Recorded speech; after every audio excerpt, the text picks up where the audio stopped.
Chapter 17. Ahithophel said to Absalom, I would choose 12,000 men and set out tonight in pursuit of David. I would attack him while he is weary and weak. I would strike him with terror, and then all the people with him will flee. I would strike down only the king and bring all the people back to you.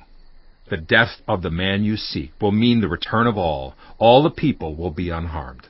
This plan seemed good to Absalom and to all the elders of Israel. But Absalom said, Summon also Hushai the Archite, so we can hear what he has to say as well. When Hushai came to him, Absalom said, Ahithophel has given this advice. Should we do what he says? If not, give us your opinion. Hushai replied to Absalom, The advice Ahithophel has given is not good this time. You know your father and his men, they are fighters, and as fierce as a wild bear robbed of her cubs. Besides, your father is an experienced fighter. He will not spend the night with the troops. Even now, he is hidden in a cave or some other place. If he should attack your troops first, whoever hears about it will say, There has been a slaughter among the troops who follow Absalom. Then even the bravest soldier, whose heart is like the heart of a lion, will melt with fear. For all Israel knows that your father is a fighter, and that those with him are brave. So I advise you, let all Israel, from Dan to Beersheba, as numerous as the sand on the seashore, be gathered to you, with you yourself leading them into battle. Then we will attack him wherever he may be found, and we will fall on him as dew settles on the ground. Neither he nor any of his men will be left alive. If he withdraws into a city, then all Israel will bring ropes to that city, and we will drag it down to the valley until not so much as a pebble is left. Absalom and all the men of Israel said, The advice of Hushai the Archite is better than that of Ahithophel. For the Lord had determined to frustrate the good advice of Ahithophel in order to bring disaster on Absalom.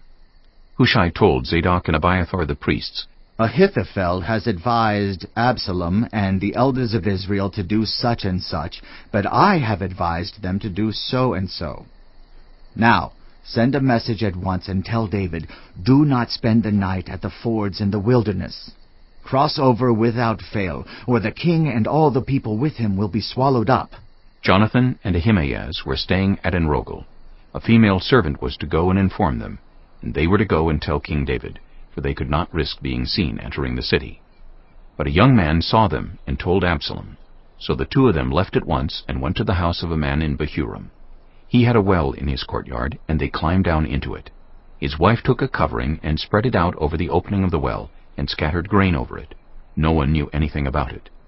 When Absalom's men came to the woman at the house, they asked, Where are Ahimaaz and Jonathan? The woman answered them, They crossed over the brook. The men searched but found no one, so they returned to Jerusalem.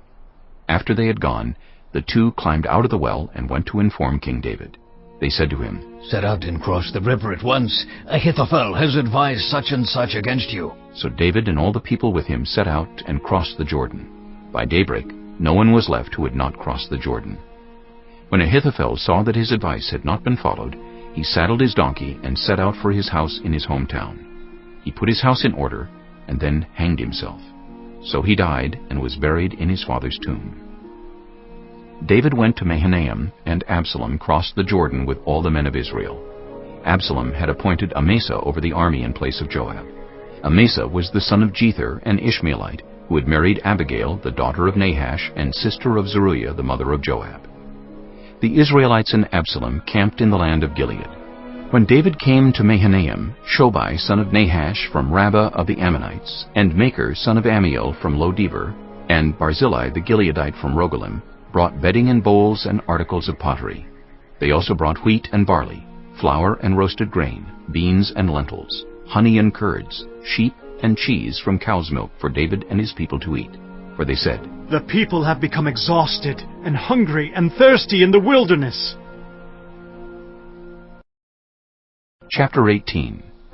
David mustered the men who were with him, and appointed over them commanders of thousands and commanders of hundreds. David sent out his troops, a third under the command of Joab, a third under Joab's brother Abishai, son of Zeruiah, and a third under Ittai the Gittite. The king told the troops, I myself will surely march out with you. But the men said, You must not go out. If we are forced to flee, they won't care about us. Even if half of us die, they won't care. But you are worth 10,000 of us. It would be better now for you to give us support from the city. The king answered, I will do whatever seems best to you. So the king stood beside the gate while all his men marched out in units of hundreds and of thousands. The king commanded Joab, Abishai, and Ittai, Be gentle with the young man Absalom for my sake. And all the troops heard the king giving orders concerning Absalom to each of the commanders. David's army marched out of the city to fight Israel, and the battle took place in the forest of Ephraim. There, Israel's troops were routed by David's men, and the casualties that day were great, 20,000 men. The battle spread out over the whole countryside, and the forest swallowed up more men that day than the sword. Now Absalom happened to meet David's men. He was riding his mule, and as the mule went under the thick branches of a large oak, Absalom's hair got caught in the tree. He was left hanging in midair, while the mule he was riding kept on going. When one of the men saw what had happened, he told Joab. I just saw Absalom hanging in an oak tree. Joab said to the man who had told him this, What? You saw him? Why didn't you strike him to the ground right there? Then I would have had to give you 10 shekels of silver and a warrior's belt. But the man replied, Even if 1,000 shekels were weighed out into my hands, I would not lay a hand on the king's son. In our hearing, the king commanded you and Abishai and Ittai protect the young man Absalom for my sake. And if I had put my life in jeopardy, and nothing is hidden from the king, you would have kept your distance from me. Joab said, I'm not going to wait like this for you. So he took 3 javelins in his hand and plunged them into Absalom's heart while Absalom was still alive in the oak tree. And 10 of Joab's armor-bearers surrounded Absalom, struck him, and killed him. Then Joab sounded the trumpet, and the troops stopped pursuing Israel, for Joab halted them. They took Absalom, threw him into a big pit in the forest, and piled up a large heap of rocks over him. Meanwhile, all the Israelites fled to their homes. During his lifetime, Absalom had taken a pillar and erected it in the king's valley as a monument to himself, for he thought, I have no son to carry on the memory of my name. He named the pillar after himself, and it is called Absalom's monument to this day.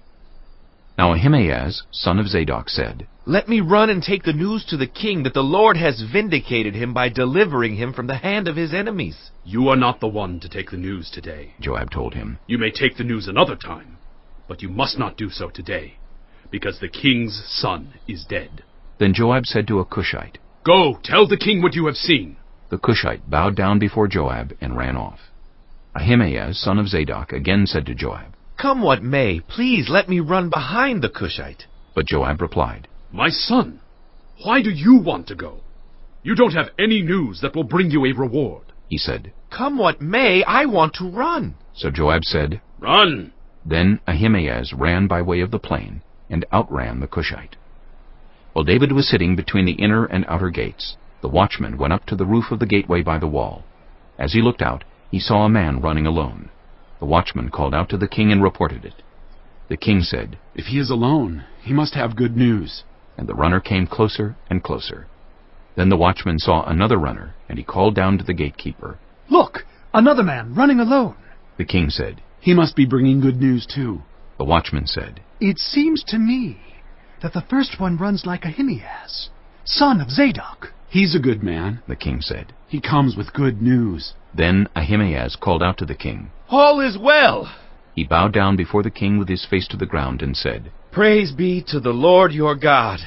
He has delivered up those who lifted their hands against my lord the king. The king asked, Is the young man Absalom safe?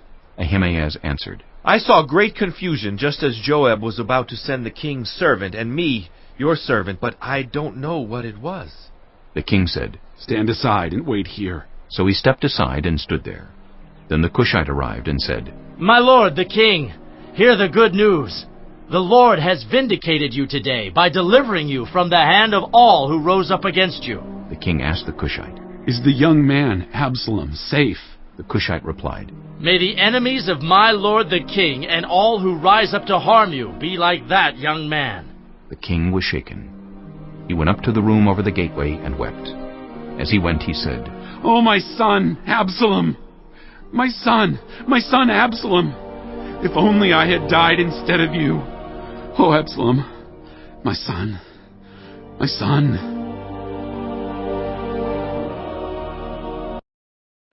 Chapter 19. Joab was told, The king is weeping and mourning for Absalom. and for the whole army the victory that day was turned into mourning, because on that day the troops heard it said, The king is grieving for his son. The men stole into the city that day as men steal in who are ashamed when they flee from battle. The king covered his face and cried aloud, Oh, my son Absalom! Oh, Absalom, my son! My son! Then Joab went into the house to the king and said, Today you have humiliated all your men, who have just saved your life, and the lives of your sons and daughters, and the lives of your wives and concubines. You love those who hate you, and hate those who love you. You have made it clear today that the commanders and their men mean nothing to you. I see that you would be pleased if Absalom were alive today, and all of us were dead. Now go out and encourage your men. I swear by the Lord that if you don't go out, not a man will be left with you by nightfall. This will be worse for you than all the calamities that have come on you from your youth till now. So the king got up and took his seat in the gateway. When the men were told, The king is sitting in the gateway. they all came before him. Meanwhile, the Israelites had fled to their homes. Throughout the tribes of Israel, all the people were arguing among themselves, saying, The king delivered us from the hand of our enemies. He is the one who rescued us from the hand of the Philistines. But now he has fled the country to escape from Absalom. And Absalom, whom we anointed to rule over us, has died in battle. So why do you say nothing about bringing the king back? King David sent this message to Zadok and Abiathar the priests. Ask the elders of Judah, why should you be the last to bring the king back to his palace, since what is being said throughout Israel has reached the king at his quarters? You are my relatives, my own flesh and blood. So why should you be the last to bring back the king? And say to Amasa, Are you not my own flesh and blood? May God deal with me, be it ever so severely, if you are not the commander of my army for life in place of Joab. He won over the hearts of the men of Judah, so that they were all of one mind. They sent word to the king, Return, you and all your men. Then the king returned and went as far as the Jordan. Now the men of Judah had come to Gilgal to go out and meet the king and bring him across the Jordan. Shimei, son of Gera, the Benjamite from Bahurim, hurried down with the men of Judah to meet King David. With him were 1,000 Benjamites, along with Ziba, the steward of Saul's household, and his 15 sons and 20 servants. They rushed to the Jordan where the king was. They crossed at the ford to take the king's household over and do whatever he wished. When Shimei, son of Gera, crossed the Jordan, he fell prostrate before the king and said to him, May my lord not hold me guilty. Do not remember how your servant did wrong on the day my lord the king left Jerusalem. May the king put it out of his mind. For I, your servant, know that I have sinned. But today I have come here as the first from the tribes of Joseph to come down and meet my lord the king. Then Abishai, son of Zeruiah, said, Shouldn't Shimei be put to death for this? He cursed the Lord's anointed. David replied, What does this have to do with you, you sons of Zeruiah? What right do you have to interfere? Should anyone be put to death in Israel today? Don't I know that today I am king over Israel? So the king said to Shimei, You shall not die. And the king promised him on oath. Mephibosheth, Saul's grandson, also went down to meet the king. He had not taken care of his feet, or trimmed his mustache, or washed his clothes, from the day the king left until the day he returned safely. When he came from Jerusalem to meet the king asked him, Why didn't you go with me, Mephibosheth? He said, My lord the king, since I your servant am lame, I said, I will have my donkey saddled and will ride on it, so I can go with the king. But Ziba, my servant, betrayed me, and he has slandered your servant to my lord the king. My lord the king is like an angel of God, so do whatever you wish. All my grandfather's descendants deserved nothing but death from my lord the king. But you gave your servant a place among those who eat at your table. So what right do I have to make any more appeals to the king? The king said to him, Why say more? I order you and Ziba to divide the land. Mephibosheth said to the king, Let him take everything. now that my lord the king has returned home safely." Barzillai the Gileadite also came down from Rogelim to cross the Jordan with the king, and to send him on his way from there. Now Barzillai was very old, 80 years of age. He had provided for the king during his stay in Mahanaim, for he was a very wealthy man. The king said to Barzillai, "Cross over with me and stay with me in Jerusalem, and I will provide for you." But Barzillai answered the king, "How many more years will I live, that I should go up to Jerusalem with the king? I am now 80 years old. Can I tell the difference between what is enjoyable and what is not? Can your servant taste what he eats and drinks? Can I still hear the voices of male and female singers? Why should your servant be an added burden to my lord the king? Your servant will cross over the Jordan with the king for a short distance. But why should the king reward me in this way? Let your servant return, that I may die in my own town, near the tomb of my father and mother. But here is your servant Kimham. Let him cross over with my lord the king. Do for him whatever you wish." The king said, "Kimham shall cross over with me, and I will do for him whatever you wish. And anything you desire from me, I will do for you." So all the people crossed the Jordan, and then the king crossed over. The king kissed Barzillai and bid him farewell, and Barzillai returned to his home.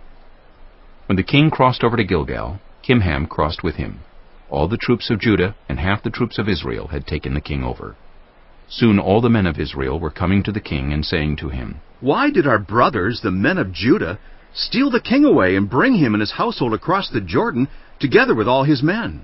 All the men of Judah answered the men of Israel, "We did this because the king is closely related to us. Why are you angry about it? Have we eaten any of the king's provisions? Have we taken anything for ourselves?" Then the men of Israel answered the men of Judah, "We have 10 shares in the king, so we have a greater claim on David than you have. Why then do you treat us with contempt? Weren't we the first to speak of bringing back our king?" But the men of Judah pressed their claims even more forcefully than the men of Israel. Chapter 20. Now a troublemaker named Sheba, son of Bichri, a Benjamite, happened to be there. He sounded the trumpet and shouted, "We have no share in David, no part in Jesse's son. Every man to his tent, Israel!" So all the men of Israel deserted David to follow Sheba, son of Bichri. But the men of Judah stayed by their king all the way from the Jordan to Jerusalem. When David returned to his palace in Jerusalem, he took the 10 concubines he had left to take care of the palace and put them in a house under guard. He provided for them, but had no sexual relations with them. They were kept in confinement till the day of their death, living as widows. Then the king said to Amasa, "Summon the men of Judah to come to me within 3 days, and be here yourself." But when Amasa went to summon Judah, he took longer than the time the king had set for him. David said to Abishai, "Now Sheba, son of Bichri, will do us more harm than Absalom did. Take your master's men and pursue him, or he will find fortified cities and escape from us." So Joab's men and the Kerethites and Pelethites and all the mighty warriors went out under the command of Abishai. They marched out from Jerusalem to pursue Sheba, son of Bichri. While they were at the great rock in Gibeon, Amasa came to meet them. Joab was wearing his military tunic, and strapped over it at his waist was a belt with a dagger in its sheath. As he stepped forward, it dropped out of its sheath. Joab said to Amasa, "How are you, my brother?"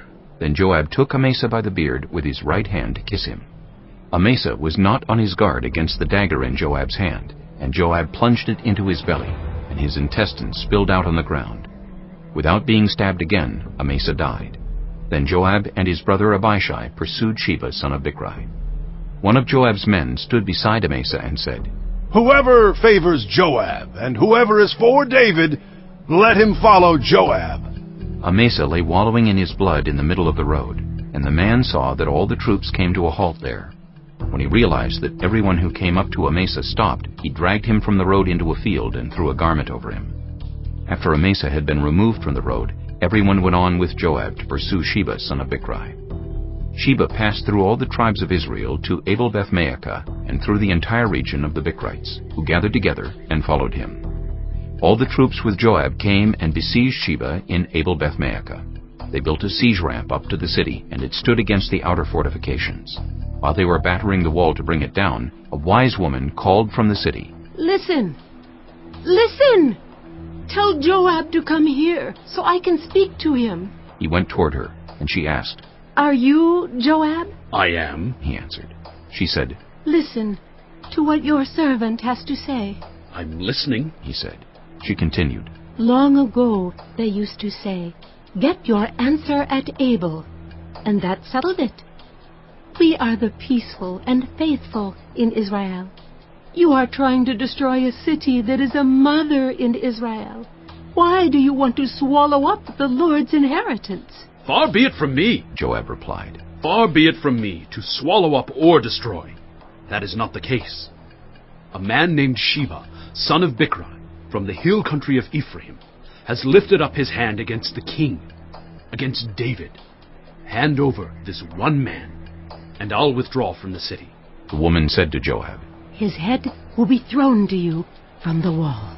Then the woman went to all the people with her wise advice, and they cut off the head of Sheba son of Bichri and threw it to Joab. So he sounded the trumpet, and his men dispersed from the city, each returning to his home, and Joab went back to the king in Jerusalem. Joab was over Israel's entire army. Benaiah son of Jehoiada was over the Kerethites and Pelethites. Adoniram was in charge of forced labor. Jehoshaphat son of Ahilud was recorder. Sheba was secretary. Zadok and Abiathar were priests, and Ira the Jairite was David's priest.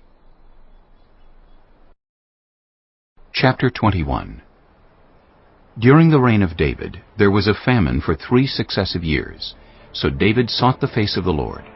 The Lord said, It is on account of Saul and his blood-stained house. It is because he put the Gibeonites to death. The king summoned the Gibeonites and spoke to them.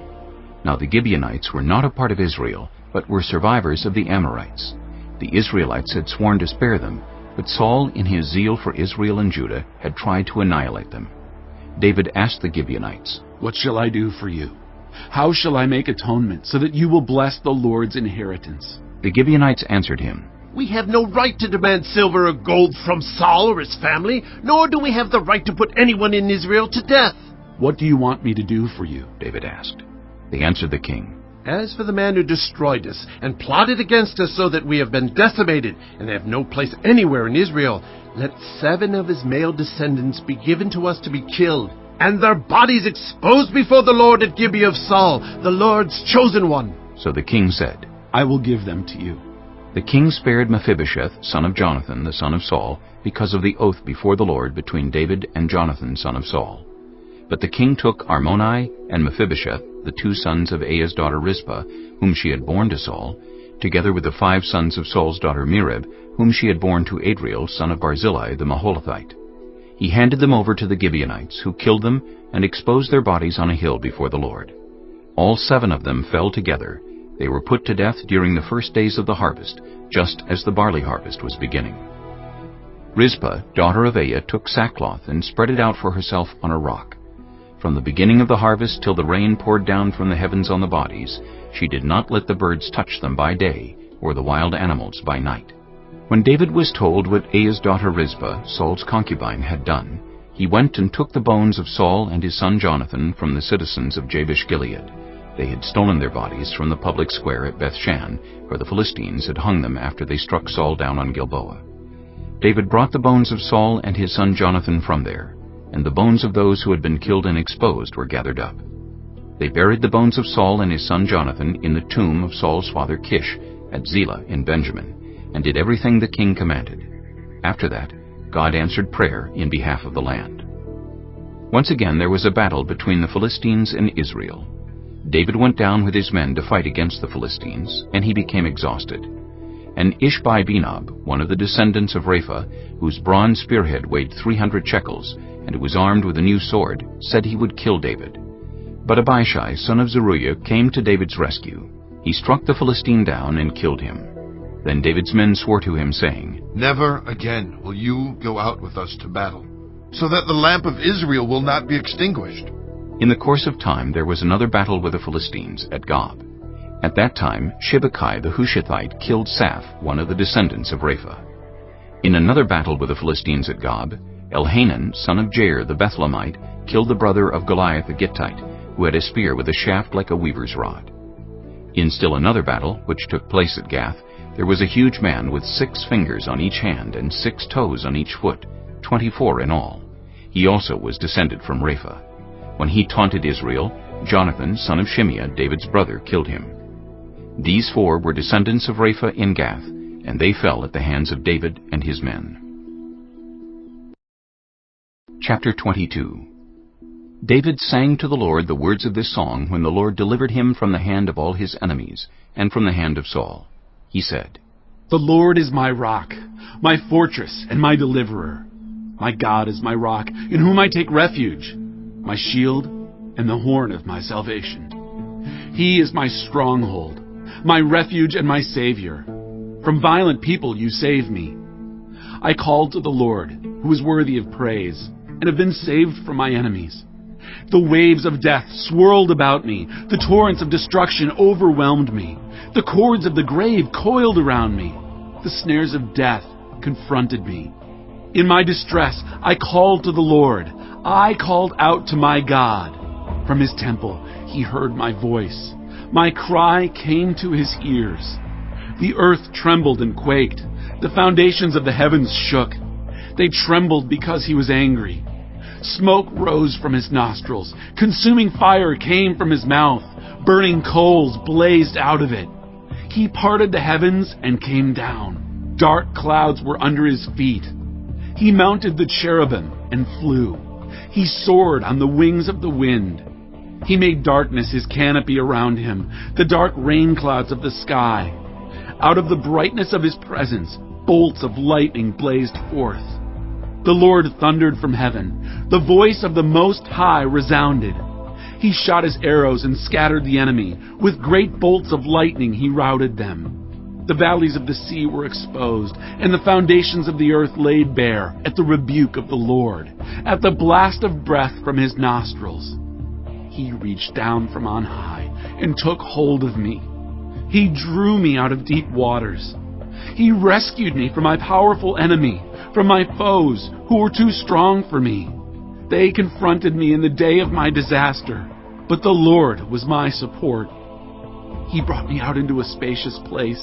He rescued me because he delighted in me. The Lord has dealt with me according to my righteousness. According to the cleanness of my hands, he has rewarded me. For I have kept the ways of the Lord. I am not guilty of turning from my God. All his laws are before me. I have not turned away from his decrees. I have been blameless before him, and have kept myself from sin. The Lord has rewarded me according to my righteousness, according to my cleanness in his sight. To the faithful, you show yourself faithful. To the blameless, you show yourself blameless. To the pure, you show yourself pure. But to the devious, you show yourself shrewd.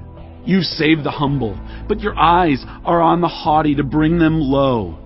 You, Lord, are my lamp. The Lord turns my darkness into light. With your help, I can advance against a troop. With my God, I can scale a wall. As for God, his way is perfect. The Lord's word is flawless.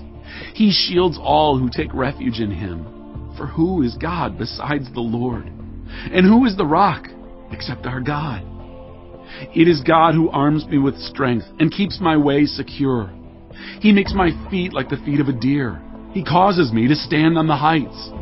He trains my hands for battle. My arms can bend a bow of bronze. You make your saving help my shield. Your help has made me great. You provide a broad path for my feet, so that my ankles do not give way. I pursued my enemies and crushed them. I did not turn back till they were destroyed. I crushed them completely, and they could not rise. They fell beneath my feet. You armed me with strength for battle. You humbled my adversaries before me. You made my enemies turn their backs in flight, and I destroyed my foes. They cried for help, but there was no one to save them. To the Lord, but he did not answer. I beat them as fine as the dust of the earth. I pounded and trampled them like mud in the streets. You have delivered me from the attacks of the peoples. You have preserved me as the head of nations. People I did not know now serve me. Foreigners cower before me. As soon as they hear of me, they obey me. They all lose heart. They come trembling from their strongholds. The Lord lives. Praise be to my rock. Exalted be my God, the rock, my Savior. He is the God who avenges me, who puts the nations under me, who sets me free from my enemies. You exalted me above my foes. From a violent man you rescued me. Therefore, I will praise you, Lord, among the nations. I will sing the praises of your name. He gives his king great victories. He shows unfailing kindness to his anointed, to David and his descendants forever. Chapter 23. These are the last words of David. The inspired utterance of David, son of Jesse, the utterance of the man exalted by the Most High, the man anointed by the God of Jacob, the hero of Israel's songs. The Spirit of the Lord spoke through me. His word was on my tongue. The God of Israel spoke. The Rock of Israel said to me, when one rules over people in righteousness, when he rules in the fear of God, he is like the light of morning at sunrise on a cloudless morning, like the brightness after rain that brings grass from the earth. If my house were not right with God, surely he would not have made with me an everlasting covenant, arranged and secured in every part. Surely he would not bring to fruition my salvation and grant me my every desire. But evil men are all to be cast aside like thorns, which are not gathered with the hand. Whoever touches thorns uses a tool of iron or the shaft of a spear. They are burned up where they lie. These are the names of David's mighty warriors. Josheb-Basshebeth, a Tekemonite, was chief of the three. He raised his spear against 800 men, whom he killed in one encounter. Next to him was Eleazar, son of Dodai the Ahohite. As one of the three mighty warriors, he was with David when they taunted the Philistines gathered at Pasdammim for battle. Then the Israelites retreated, but Eleazar stood his ground and struck down the Philistines till his hand grew tired and froze to the sword. The Lord brought about a great victory that day. The troops returned to Eleazar, but only to strip the dead. Next to him was Shammah, son of Agi the Hararite. When the Philistines banded together at a place where there was a field full of lentils, Israel's troops fled from them. But Shammah took his stand in the middle of the field. He defended it and struck the Philistines down, and the Lord brought about a great victory. During harvest time, 3 of the 30 chief warriors came down to David at the cave of Adullam, while a band of Philistines was encamped in the valley of Rephaim. At that time, David was in the stronghold, and the Philistine garrison was at Bethlehem. David longed for water and said, "Oh, that someone would get me a drink of water from the well near the gate of Bethlehem." So the 3 mighty warriors broke through the Philistine lines, drew water from the well near the gate of Bethlehem, and carried it back to David. But he refused to drink it. Instead, he poured it out before the Lord. "Far be it from me, Lord, to do this," he said. "Is it not the blood of men who went at the risk of their lives?" And David would not drink it. Such were the exploits of the 3 mighty warriors. Abishai, the brother of Joab, son of Zeruiah, was chief of the 3. He raised his spear against 300 men, whom he killed, and so he became as famous as the 3. Was he not held in greater honor than the 3? He became their commander, even though he was not included among them. Benaiah, son of Jehoiada, a valiant fighter from Kabzeel, performed great exploits. He struck down Moab's 2 mightiest warriors. He also went down into a pit on a snowy day and killed a lion. And he struck down a huge Egyptian. Although the Egyptian had a spear in his hand, Benaiah went against him with a club. He snatched the spear from the Egyptian's hand and killed him with his own spear. Such were the exploits of Benaiah, son of Jehoiada. He too was as famous as the 3 mighty warriors. He was held in greater honor than any of the 30, but he was not included among the 3. And David put him in charge of his bodyguard. Among the 30 were Asahel, the brother of Joab, Elhanan, son of Dodo from Bethlehem, Shammah the Haradite, Elika the Haradite, Helez the Paltite, Ira, son of Ikish from Tekoa, Abiezer from Anathoth, Sibbecai the Hushathite, Zalmon the Ahohite, Maharai the Netophathite, Heled, son of Baanah the Netophathite, Ittai, son of Ribai, from Gibeah in Benjamin, Benaiah the Pirathonite, Hiddai from the ravines of Gaash, Abi-Albon the Arbathite, Asmaveth the Barhumite, Eliabah the Shaalbonite, the sons of Jashan, Jonathan, son of Shammah the Hararite, Ahiam, son of Sherer the Hararite, Eliphelet, son of Ahasbai the Maacathite, Eliam, son of Ahithophel the Gilonite, Hezro the Carmelite, Haarai the Arbite, Igal, son of Nathan from Zobah, the son of Hagri, Zelek the Ammonite, Naharai the Beerothite, the armor-bearer of Joab, son of Zeruiah, Ira the Ithrite, Gareb the Ithrite, and Uriah the Hittite. There were 37 in all. Chapter 24. Again the anger of the Lord burned against Israel, and he incited David against them, saying, Go, and take a census of Israel and Judah. So the king said to Joab and the army commanders with him, Go throughout the tribes of Israel from Dan to Beersheba, and enroll the fighting men, so that I may know how many there are. But Joab replied to the king, May the Lord your God multiply the troops 100 times over, and may the eyes of my lord the king see it. But why does my lord the king want to do such a thing? The king's word, however, overruled Joab and the army commanders, so they left the presence of the king to enroll the fighting men of Israel. After crossing the Jordan, they camped near Aroer, south of the town in the gorge, and then went through Gad and on to Jazer. They went to Gilead in the region of Tatim-Hodshai, and on to Dan-Jain, and around toward Sidon. Then they went toward the fortress of Tyre, and all the towns of the Hivites and Canaanites. Finally, they went on to Beersheba in the Negev of Judah. After they had gone through the entire land, they came back to Jerusalem at the end of 9 months and 20 days. Joab reported the number of the fighting men to the king. In Israel there were 800,000 able-bodied men who could handle a sword, and in Judah 500,000. David was conscience-stricken after he had counted the fighting men, and he said to the Lord, I have sinned greatly in what I have done. Now, Lord, I beg you, take away the guilt of your servant.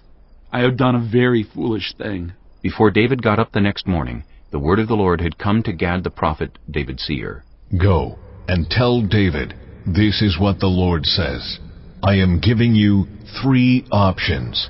Choose one of them for me to carry out against you.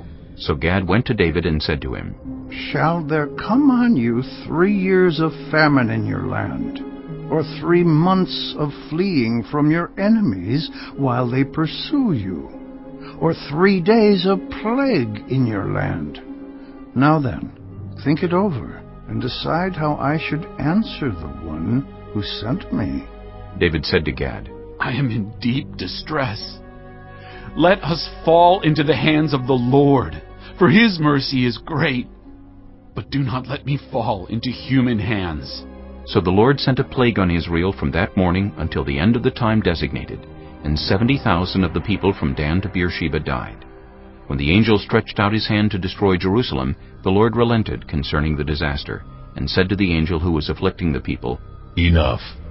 Withdraw your hand. The angel of the Lord was then at the threshing floor of Araunah the Jebusite. When David saw the angel who was striking down the people, he said to the Lord, I have sinned.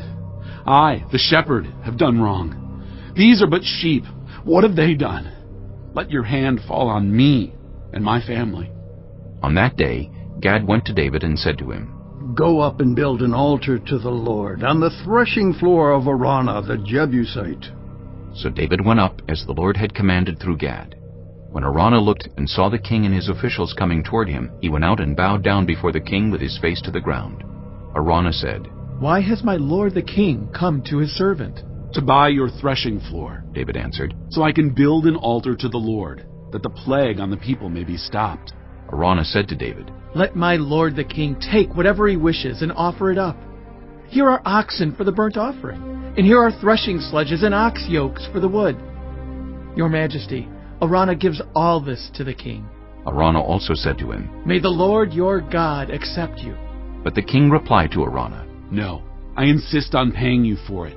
I will not sacrifice to the Lord my God burnt offerings that cost me nothing. So David bought the threshing floor and the oxen, and paid 50 shekels of silver for them. David built an altar to the Lord there, and sacrificed burnt offerings and fellowship offerings. Then the Lord answered his prayer in behalf of the land, and the plague on Israel was stopped.